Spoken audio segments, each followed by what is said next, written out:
Не уступил дорогу и стал причиной крупной аварии. Ford Focus и Lada 12 модели столкнулись сегодня на перекрестке улиц Короленко и Гагарина. В момент аварии светофоры не работали, и водители должны были руководствоваться требованиями дорожных знаков. Должны, но, как узнала Айгуль Батрудинова, не все это делали. Вот виновник, я пострадавший. Речь о водителе «Лады» 12 модели. Он и сам свою вину не отрицает, но рассказывать, почему не уступил дорогу иномарке, не захотел. Я ехал со стороны улицы Воровского, светофор не работал, ехал по главной дороге. Человек ехал по второстепенной дороге, не уступил дорогу.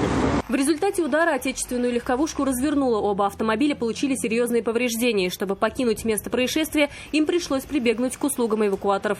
Айгуль Батрудинова, Нафиса Минязова, Константин Бушуев, Вызов 112.